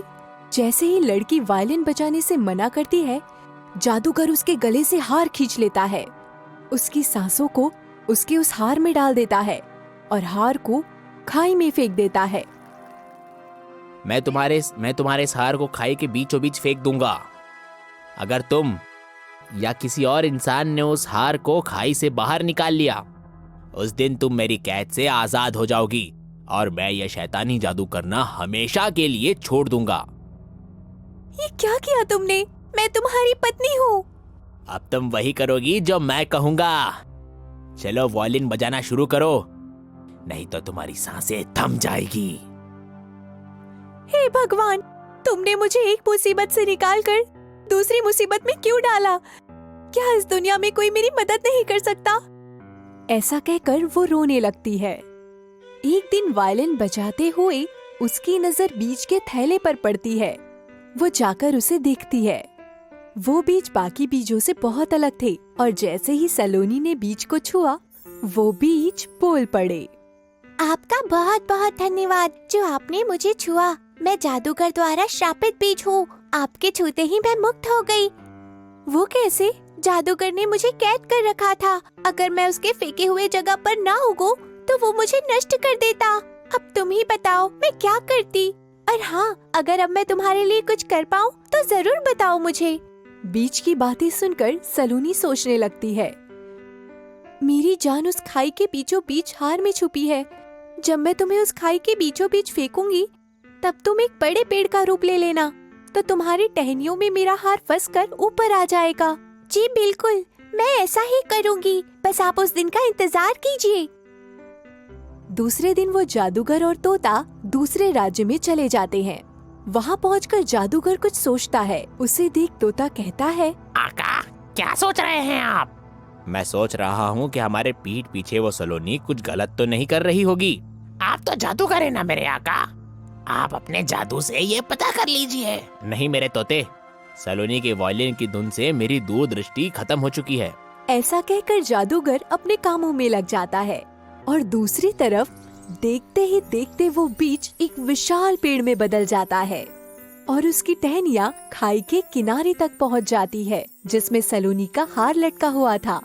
सलोनी उस हार को अपने हाथों में लेती है और पेड़ से कहती है, धन्यवाद बीज, अब मुझे उस शैतान जादूगर से छुटकारा मिल जाएगा और तुम भी अब मुक्त हो जाओगे। कृपया अब देर ना करें, शैतान जादूगर के आने के पहले थैले में रखे सारे बीजों को जला दीजिए, इससे उसकी शैतानी शक्ति खत्म हो जाएगी। सलोनी जल्दी से दौड़कर उन सभी बीजों के पास पहुंचती है। अभी जलाती हूँ। तभी कुछ देर बाद वहाँ पर वो जादूगर वापस आ जाता है और सभी बीजों को जलाते देख उन्हें बचाने को दौड़ता है। नहीं रुको! लेकिन इससे पहले कि जादूगर वहाँ पहुँच पाता, सभी बीज जल चुके होते हैं और सभी बीजों के जलते ही शैतान जादूगर की सारी शक्तियाँ खत्म हो जाती हैं और सलोनी भी मुक्त हो जाती है। तुमने ऐसा क्यों किया? अब मेरी सारी जादुई शक्ति खत्म हो गई है, अब मैं क्या करूँगा? फिर सलोनी जादूगर को समझाती है कि दुनिया में और भी बहुत कुछ है जिससे हम बेहद खुश रह सकते हैं और अपना जीवन सुख से बिता सकते हैं। फिर क्या था, दोनों अपना जीवन अच्छे से खुशी खुशी बिताने लगे। राजकुमारी एलिजाबेथ का स्वयंवर आयोजित किया गया था। उस स्वयंवर में दूर दूर से कई प्रतापी राजकुमार आए थे। इनमें से एरिक नाम का दिखने वाला राजकुमार थोड़ा कुरूप था। स्वयंवर शुरू होता है और राजकुमारी सभी राजकुमारों को निहारती है, पर जब बारी एरिक की आती है तो उसे देखकर राजकुमारी थोड़ा मुंह बना लेती है। एरिक को यह बात बहुत बुरी लगती है। राजकुमारी की इस हरकत को देखकर एरिक उसे श्राप दे देता है। राजकुमारी एलिजाबेथ, तुम्हें अपनी खूबसूरती का इतना घमंड है कि तुम मुझे देखकर अपना मुंह बिचका रही हो। मैं तुम्हें श्राप देता हूँ कि आज से तुम राजकुमारी नहीं, एक हंसनी बनकर रह जाओगी। ये सुनकर एलिजाबेथ और उसके पिता बहुत दुखी हो जाते हैं और राजकुमार एरिक से माफी मांगते हैं। हे राजकुमार, मुझसे बहुत बड़ी भूल हो गई है, कृपया मुझे माफ कर दीजिए। राजकुमार, इसे माफ कर दो। ये बेहद नादान है जो इससे इतना बड़ा दुस्साहस हो गया है। कृपया करके अपना ये श्राप वापस ले लीजिए, नहीं तो मेरी बेटी का जीवन नष्ट हो जाएगा। राजकुमार एरिक का गुस्सा थोड़ा शांत होता है। मुझे माफ कर दीजिए राजन, मगर अब इस श्राप को वापस लेने का कोई तरीका नहीं है। मगर इस श्राप से मुक्ति का उपाय मैं आपको जरूर बता सकता हूँ। अगर कोई इंसान आकर इसे एक हंसनी के रूप में ही प्यार करने लगेगा और अपनाएगा तो ये श्राप मुक्त हो जाएगी। और हाँ, एक बात और, राजकुमारी को इस श्राप से मुक्ति सिर्फ वही दिला सकता है जो इस श्राप के बारे में नहीं जानता हो। जैसे ही राजकुमार एरिक ये बोलते हैं, वैसे ही राजकुमारी एलिजाबेथ एक हंसनी बन जाती है और शहर के पास वाली झील में रहने लगती है। कई साल तक राजकुमारी एक ऐसे व्यक्ति का इंतजार करती है जो उसे इस रूप में प्यार करे। झील के पास कई व्यक्ति आते तो हैं, पर सिर्फ झील और हंसिनी की तारीफ करके चले जाते हैं। अब इतने साल गुजर गए हैं, मुझे अब कोई उम्मीद ही नहीं है कि कोई आकर मुझे इस श्राप से मुक्ति दिलाएगा। शायद मेरे घमंड का यही पश्चाताप है कि मैं जिंदगी भर हंसिनी बनकर रहूंगी। उसी दिन शाम को एक युवा मुसाफिर जिसका नाम जेम्स था, झील के पास ही आकर बैठ जाता है। हो, शहर में कितना शोर है और यहाँ पर कितनी शांति। यहाँ आकर ऐसा लगता है कि बस यहीं रह जाऊं। जेम्स एक मध्यम वर्ग का पुरुष था और इस दुनिया में अकेला था। ऐसे में झील जैसी शांत जगह को पाकर उसका मन तृप्त हो गया। वो थोड़ी देर वहीं आराम करने लगता है। अचानक से उसे एक आवाज आती है, तुम कैसे हो? इस झील के बीच में ये आवाज अचानक से कहाँ से आई? कहीं मेरे कान तो नहीं बज रहे? नहीं, तुम्हारे कान नहीं बज रहे। जरा यहाँ झील में देखो, मैं हूँ हंसिनी। अरे पर हंस कब से बोलने लगे? तुम बोल कैसे सकती हो? हाँ, मैं बोल सकती हूँ और इस झील में रहती हूँ और ये झील मेरी है। मैंने तुम्हें यहाँ बात करते हुए सुना कि तुम्हें यहाँ बहुत सुकून मिला। तुम यहाँ जब चाहे आ सकते हो। शुक्रिया मुझे यहाँ आने की अनुमति देने के लिए। सच में मुझे यहाँ पर बहुत सुकून मिला है। मुझे इस सुकून को छोड़ के जाने का दिल ही नहीं कर रहा है। मेरा नाम एलिजाबेथ है। आपका नाम क्या है? मैं जेम्स हूँ और आपका नाम तो किसी राजकुमारी जैसा लगता है। मेरे पिताजी ने मेरा ये नाम रखा था और मुझे राजकुमारी की तरह ही पाला था। आओ, मैं तुम्हें पूरी झील दिखाती हूँ और यहाँ आसपास के सारे फूल और नज़ारे दिखाती हूँ। हंसनी फिर जेम्स को झील दिखाती है और आसपास के सुंदर नज़ारे भी। राजकुमार के लिए सुंदर फूल और कमल तोड़ कर लाती है। वाह एलिजाबेथ, इतने सुंदर नज़ारे तो मैंने आज तक नहीं देखे हैं। तुम्हारे साथ वक्त बिताकर और इतनी बातें करके मुझे बहुत अच्छा लगा। हाँ जेम्स, तुम यहाँ जरूर आना। मेरा भी यहाँ अकेले मन नहीं लगता। मैं यहाँ पर अकेली हंसनी हूँ। मैं तुम्हारा वापस आने का इंतजार करूंगी। मैं जानता हूँ कि अकेलापन क्या होता है। मैं तुमसे मिलने कल फिर आऊंगा। हंसनी के मन में आशा की एक नई किरण जाग उठती है। वह जेम्स की प्रतीक्षा करने लगती है और जेम्स की बात करने का तरीका अथवा सरल भाव उसे भाने लगता है। अगले दिन शाम को जेम्स झील के पास आता है। उसे देखकर हंसनी बेहद खुश हो जाती है। जेम्स, मैं तुम्हारा ही इंतजार कर रही थी और तुम एकदम सही वक्त पर आए हो। थोड़ी ही देर में सूरज डूबने वाला है और इस झील के पास सूरज डूबते हुए बहुत ही सुंदर दिखाई पड़ता है। मैं यहाँ आने का इंतजार कर रहा था और जैसे ही मेरा काम खत्म हुआ मैं तुरंत यहाँ पर आ गया। सच, सूर्यास्त का यह नज़ारा बहुत सुंदर लग रहा है। दोनों मिलकर सूर्यास्त को देखते हैं और सूर्यास्त का अनोखा दृश्य देखकर जेम्स बेहद खुश हो जाता है। एलिजाबेथ, सच में ये दृश्य बहुत ही सुंदर है। अब ये दृश्य देखने मैं रोज तुम्हारे पास आऊंगा। हाँ जेम्स, ये सूर्यास्त तो बहुत सुंदर है, किंतु कितनी भी सुंदर चीज हो उसे अकेले अनुभव करने का कोई मजा नहीं है। मैं तुम्हारा ये दुख समझ सकता हूँ एलिजाबेथ, लेकिन तुम आज से अकेली नहीं हो।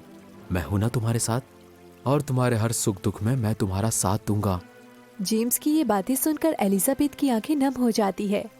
कई साल बाद उसे प्रेम का अनुभव हुआ। खुशी से उसकी आंखें नम हो जाती है। एलिजाबेथ को जेम्स बहुत अच्छा लगने लगा था। उसे ये भी समझ आने लगा था कि इंसान का अच्छा होना उसकी शक्ल सूरत और धन संपत्ति से ज्यादा उसके अच्छे व्यवहार और नेकी से होता है। जेम्स भी हंसनी को पसंद करने लगा था, पर उसके मन में हमेशा एक ही सवाल रहता था कि क्या हंसनी उसके प्रेम को स्वीकार करेगी। एक दिन जेम्स झील पर नहीं आता। एलिजाबेथ बेचैन हो जाती है और जेम्स ठीक तो है, बस यही विचार उसके मन में घूम रहा था। रात को भी उसे अच्छी नींद नहीं आई। आज जेम्स नहीं आए, कहीं वो किसी मुसीबत में तो नहीं। हे भगवान जी, उनका ख्याल रखिएगा। अगले दिन जेम्स शाम के बदले दोपहर को ही पहुंच जाता है। उसे देखकर एलिजाबेथ तुरंत कहती है, जेम्स, कल तुम कहाँ थे? परसों जब हम मिले थे तो तुमने बताया नहीं था कि तुम कल नहीं आने वाले हो। मुझे तुम्हारी बहुत चिंता हो रही थी। सब ठीक तो है ना? आइंदा ऐसे बिना बताए ना आने की गलती मत करना। मुझे तुम्हारी बहुत चिंता हो रही थी। अरे, मुझे माफ कर दो एलिजाबेथ, मुझे किसी जरूरी काम से दूसरे शहर जाना पड़ा। मैं आज ही सुबह वापस आया हूँ। मैं आइंदा तुम्हें बिना बताए कहीं नहीं जाऊंगा और तुम्हें चिंतित नहीं करूंगा। मेरा ऐसा करने का कोई इरादा नहीं था एलिजाबेथ। अपने प्रति ऐसी चिंता भाव देखकर जेम्स को बहुत खुशी हुई। अपनी माँ को छोड़कर आज तक जेम्स की ऐसी चिंता किसी ने नहीं की थी। उसके मन में एलिजाबेथ के लिए इज्जत और प्यार की भावना और बढ़ गई थी। जेम्स ने सोच लिया कि अब वो अपने मन की बात हंसनी को बता देगा, फिर आगे क्या होगा वो देखा जाएगा। एलिजाबेथ, मैं तुमसे कुछ कहना चाहता हूँ। कहो जेम्स, क्या बात है? मैं तुमसे बहुत प्यार करने लगा हूँ और अब मेरा मन तुम्हारे साथ रहने को करता है।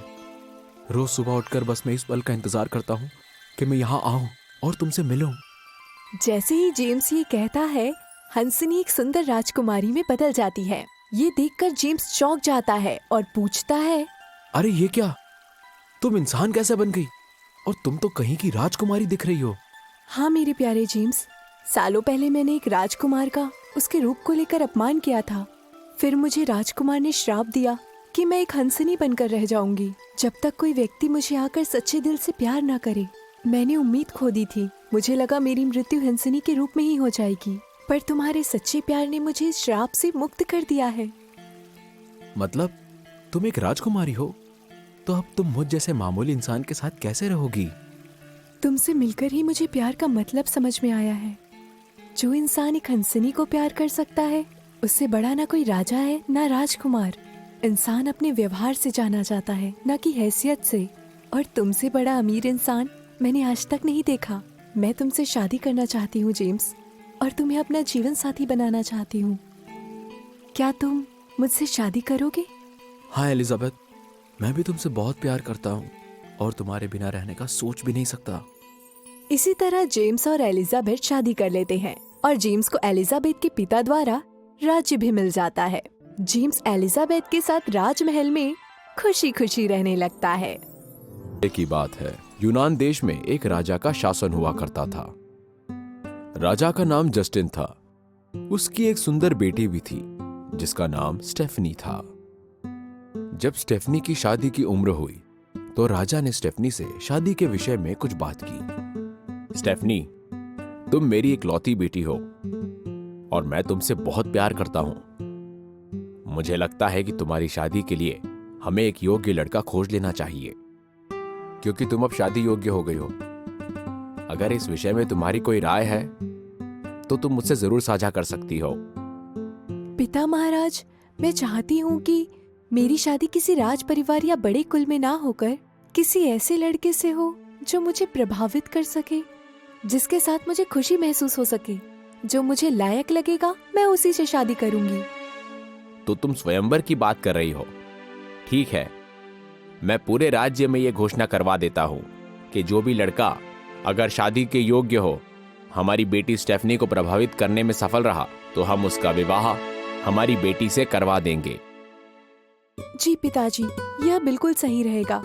हम इसी प्रकार के स्वयंवर की बात कर रहे हैं। इस प्रकार हम एक लायक लड़के से विवाह कर पाएंगे। हमें पता भी तो चले कि हमें पाने के लिए कोई क्या कर सकता है। राजा ने पूरे शहर में यह घोषणा करवा दी कि कोई भी लड़का अगर राजकुमारी के लिए कुछ ऐसा लाए या कुछ ऐसा कर जाए जिससे राजकुमारी प्रभावित हो, तो उसका विवाह राजकुमारी के साथ करा दिया जाएगा। उसी देश के किसी सुदूर गांव में दो भाई रहते थे। टॉम बड़ा भाई था और हैंस छोटा। टॉम ने पता लगाया कि राजकुमारी को हरे सेब बहुत पसंद है। हरे सेब सिर्फ उसी गांव में होते थे जहां टॉम और हैंस रहते थे। टॉम ने फैसला किया कि वो अपने सेबों के बाग से राजकुमारी के लिए सेब लेकर जाएगा। टॉम ने इस बात को अपने छोटे भाई हैंस को भी बताया। मैंने पता किया हैंस, राजकुमारी को हरे सेब बहुत पसंद है। मैं राजकुमारी से विवाह करना चाहता हूं, तो मैं हरे सेब से भरकर एक घोड़ा गाड़ी राजकुमारी के दरबार में ले जाऊंगा। मुझे इस बात की उम्मीद है कि वो यह हरे सेब से भरी गाड़ी देखकर खूब प्रभावित होगी और मुझसे विवाह कर लेगी। यह विचार मुझे कुछ समझ नहीं आया टॉम। भला अपनी पसंद के सेब लाने वाले किसी व्यक्ति से कोई राजकुमारी विवाह कैसे कर लेगी? सेब एक पसंद हो सकती है, पर शादी का निर्णय लेने के लिए पैमाना नहीं हो सकती। तुम इससे कुछ अलग सोच सकते हो, कुछ अच्छा, कुछ और महान। तुम क्या जानो किससे लड़की को प्रभावित किया जा सकता है? तुमसे क्या कभी आज तक किसी लड़की ने बात भी की है? मैं ये जानता हूं कि इन सेबों को पाकर राजकुमारी स्टेफनी बहुत प्रभावित होगी और मुझसे शादी करने के लिए तैयार हो जाएगी। टॉम राजकुमारी को प्रभावित करने के लिए एक घोड़ा गाड़ी लेकर उसमें पूरे हरे सेब भरकर राजकुमारी से मिलने राजमहल की ओर निकल पड़ा। जब वो राजकुमारी के लिए सेब लेकर जा ही रहा था, तब उसे रास्ते में एक बूढ़ा आदमी मिला। उसने उससे पूछा, अरे अरे भाई, जरा अपनी घोड़ा गाड़ी तो रोको। सुनो, क्या तुम मुझे थोड़ा आगे तक छोड़ सकते हो अपनी घोड़ा गाड़ी से? नहीं, मैं तुम्हें अपनी गाड़ी में नहीं बैठा सकता। क्यों भाई, ऐसा क्या भर के ले जा रहे हो अपनी इस गाड़ी में? कचरा भरा है मेरी इस घोड़ा गाड़ी में। बैठोगे कचरे पर? एक बार मना कर दिया ना, फिर भी जिद किए जा रहे हो। मेरा समय बर्बाद मत करो तुम, हटो, मुझे जल्दी जाना है। ठीक है, जैसा तुमने बोला है बेटा, बिल्कुल वैसा ही हो। महल में आकर टॉम ने जब अपनी घोड़ा गाड़ी देखी तो उसमें सेब की जगह कचरा ही कचरा भरा था। राजा ने यह देखकर उसे बंदी बना लिया। टॉम का छोटा भाई हैंस बहुत ही ईमानदार और नेक दिल इंसान था। इतने दिनों बाद जब टॉम वापस घर नहीं लौटा तो हैंस को बड़ी चिंता सताई। इतने दिन हो गए टॉम वापस घर नहीं लौटा, कहीं उसके साथ कुछ बुरा तो नहीं हो गया। मैं एक काम करता हूं, मैं महल जाकर पता लगाता हूं कि आखिर टॉम के साथ क्या हुआ है। हैंस घोड़े पर सवार होकर राजमहल के लिए निकल जाता है। रास्ते में हैंस को भी वही बूढ़ा आदमी मिलता है। हैंस उसे देखकर अपना घोड़ा रोक देता है और उससे पूछता है, बाबा, क्या आप मेरे भाई के बारे में मुझे कुछ बता सकते हैं? मैं उसे ढूंढने निकला हूं। कुछ पहचान बताओ अपने भाई की, तभी तो उसके बारे में मैं कुछ बता पाऊंगा। वो कुछ दिन पहले इसी मार्ग से ही घोड़ा गाड़ी लेकर निकला था। उसके लंबे बाल है और स्वभाव से थोड़ा अक्खड़ है वो। हाँ, याद आया। वो तो बिल्कुल ही सिरफिरा था बेटा। वो तो मुझसे बात भी ठीक से नहीं कर रहा था। मगर बेटा, वो यहाँ से जाता हुआ तो मिला था मुझे, लेकिन वो अभी तक वापस नहीं आया। मैं पूरा वक्त यही रहता हूँ बेटा, इसीलिए पूरे विश्वास से ये कह रहा हूँ।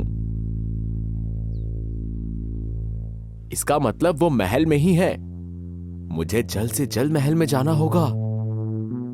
हैंस घोड़े को दौड़ाकर जल्दी जल्दी राजमहल की ओर पहुंच जाता है। महल पहुंचकर वो देखता है कि उसका भाई राजा की गिरफ्त में है। हैंस राजा के सामने प्रस्तुत होता है और अपनी शिकायत कहता है। महाराज, मेरा भाई टॉम राजकुमारी स्टिफनी से शादी करने के लिए, उन्हें प्रभावित करने के लिए हरे हरे सेबों से भरी घोड़ा गाड़ी लेकर आपके राजमहल में आया था। अगर वो राजकुमारी को प्रभावित करने में असफल रहा तो आपको उसे घर वापस भेज देना चाहिए था, उसे कैद नहीं करना चाहिए था। ये कैसा न्याय है महाराज? ये तुम क्या कह रहे हो युवक? तुम्हारा भाई टॉम मेरी पुत्री को प्रभावित करने के लिए उसके मनपसंद हरे सेब लेकर नहीं आया था, बल्कि उसकी गाड़ी में कचरा ही कचरा भरा था। जब मैंने वो कचरे से भरी गाड़ी देखी तो मुझे बहुत क्रोध आया। कोई भी व्यक्ति मेरी बेटी को प्रभावित करने के लिए उसे कचरा कैसे भेंट कर सकता है? इसी कारण उसकी इस उद्दंडता के लिए मैंने उसे कारागार में डाल दिया। आप ही बताइए महाराज, पूरे देश में कोई भी व्यक्ति ऐसा हो सकता है जो राजकुमारी स्टेफनी को प्रभावित करने के लिए कचरा लेकर आएगा? महाराज, इसमें जरूर कोई ना कोई गलतफहमी हुई होगी। मैं क्षमा प्रार्थी हूँ महाराज। अगर किसी कारण मेरे भाई ने आपको या राजकुमारी को ठेस पहुंचाई है तो मैं क्षमा मांगता हूँ। कृपया उन्हें मुक्त कर दीजिए महाराज। मैं तुम्हारे भाई टॉम को छोड़ भी दूंगा और राजकुमारी स्टेफनी से तुम्हारा विवाह भी करा दूंगा, पर पहले तुम्हें ग्रिफिन का पंख लाकर मुझे देना होगा।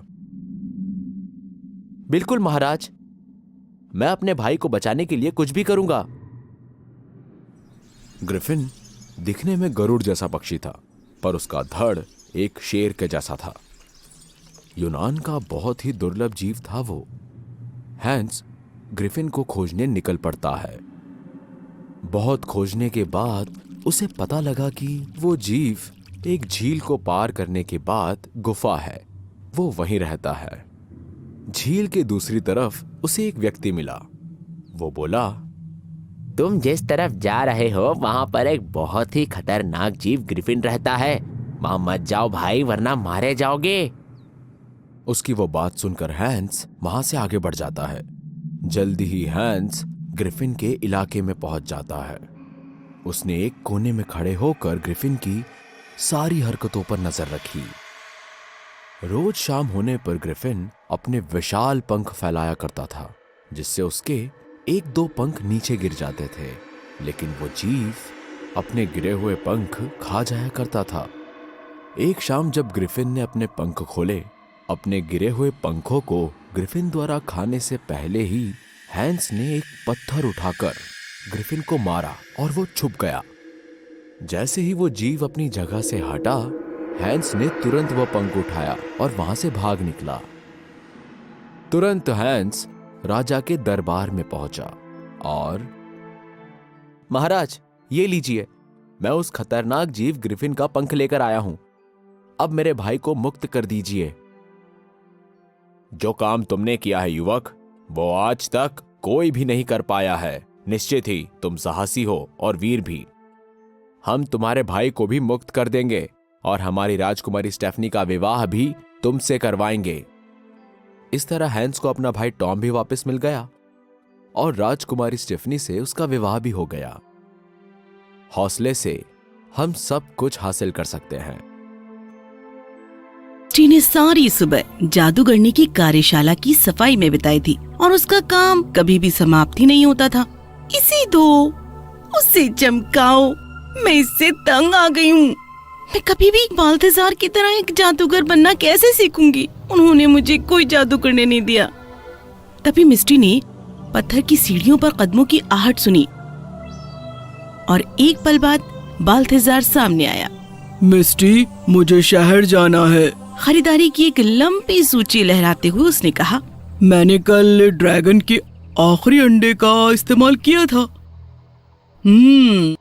हो सकता है कि मुझे पिक्सी के ईयरवैक्स की एक ट्यूब भी मिल जाए, अगर वो सस्ते दाम में हो।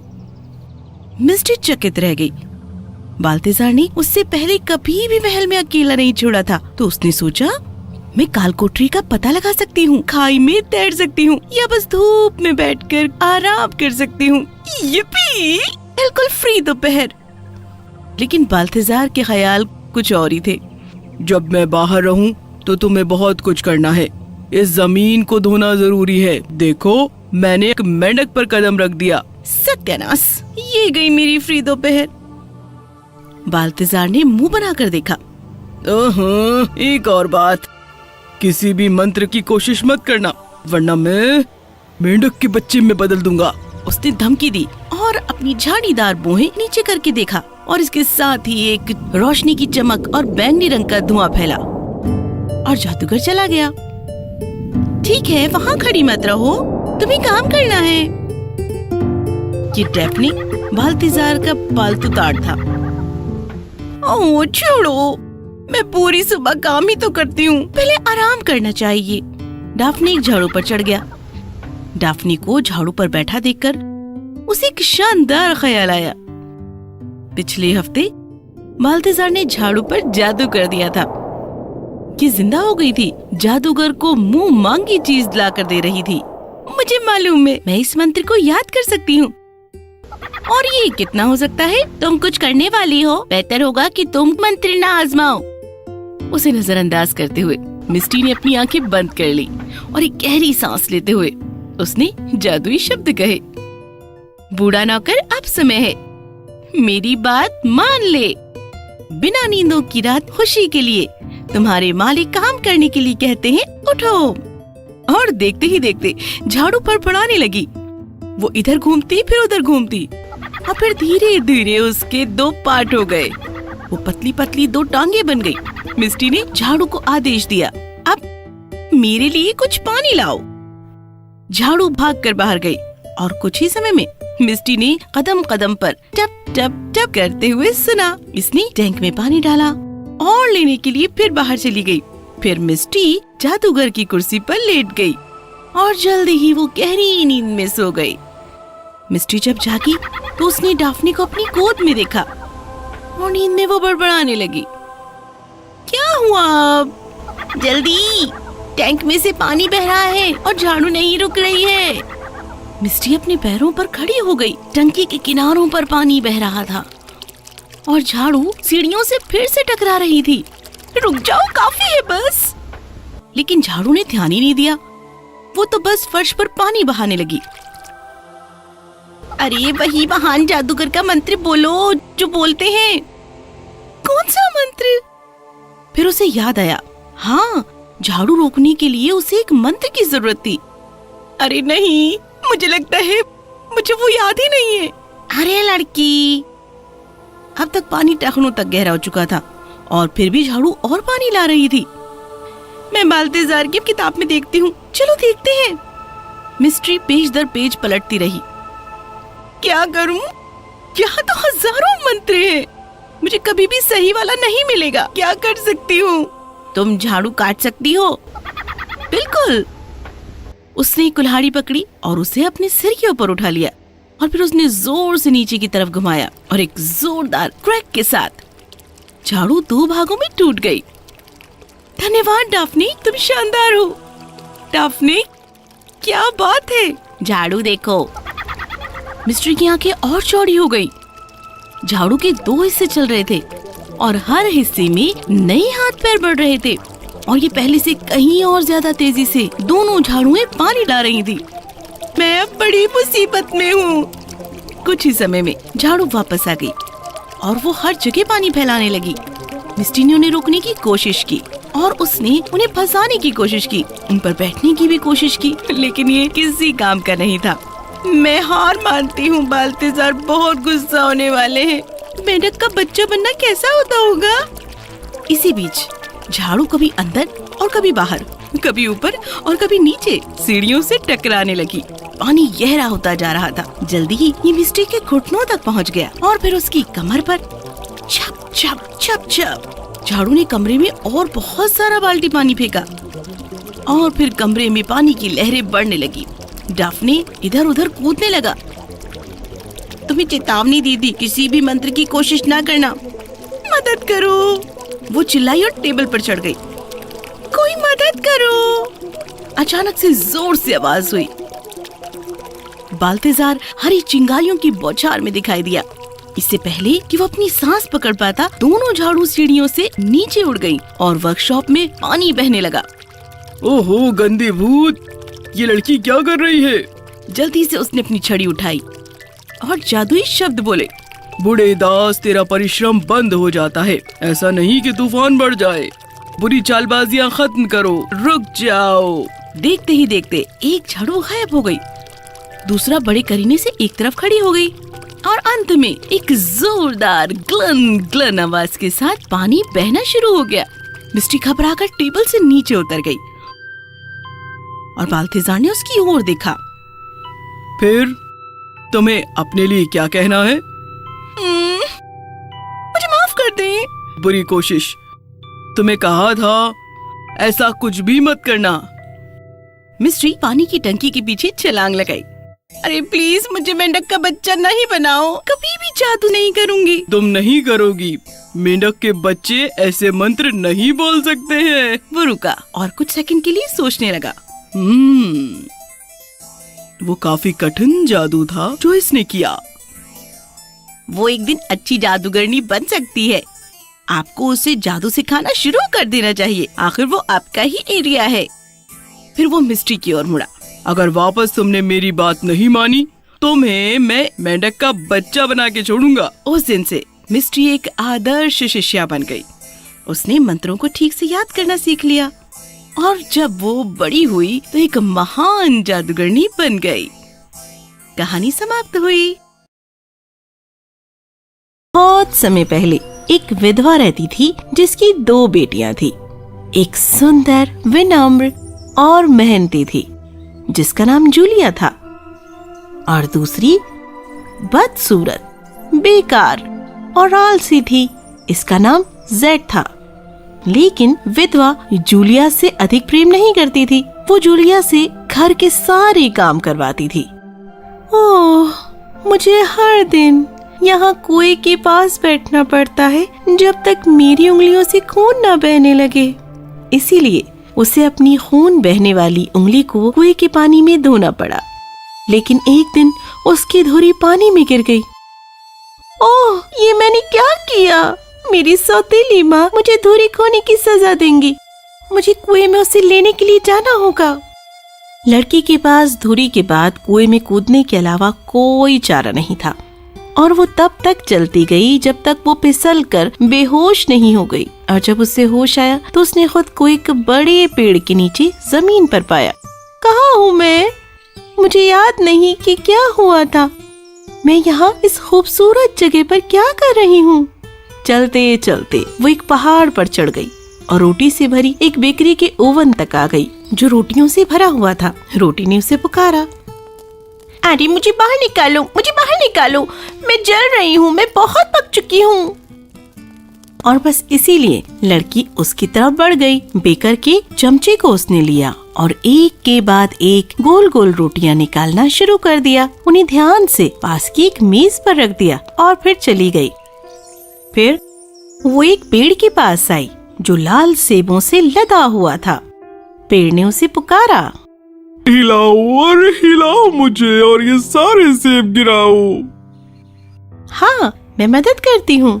अभी आपको हिलाती हूँ और सारे सेब जमीन पर गिर जाएंगे। जैसे ही सब सेब पेड़ से गिर गए तो उसने उन्हें पेड़ के बगल में ही एक छोटी सी पहाड़ी पर ढेर कर दिया और फिर वो चली गई। अंत में वो आयरन वुड के पास पहुंची। ये कौन सी जगह है?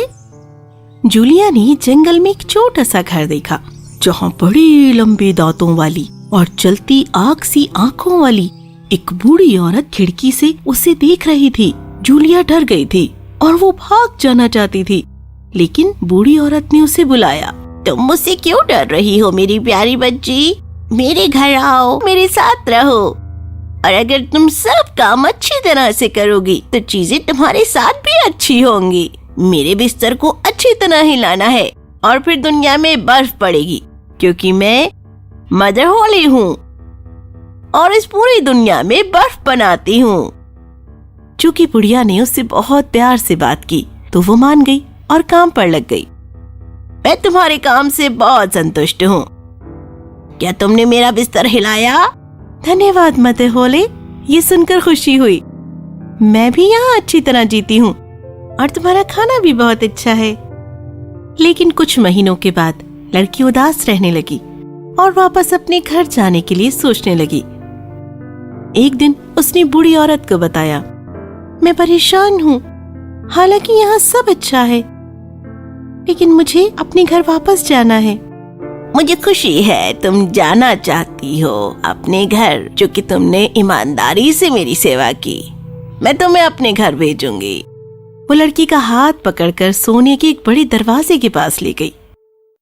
जब वो वहां पर गई तो उस पर सोने की भारी बौछार पड़ी, जिसने उसके कपड़ों को सोने में बदल दिया। ये सब तुम्हारा है, क्योंकि तुमने बहुत मेहनत की है। मैं तुम्हें सोने की एक नई धुरी भी देती हूँ। उसके पीछे दरवाजा बंद हो गया और जूलिया फिर से अपनी दुनिया में वापस आ गई।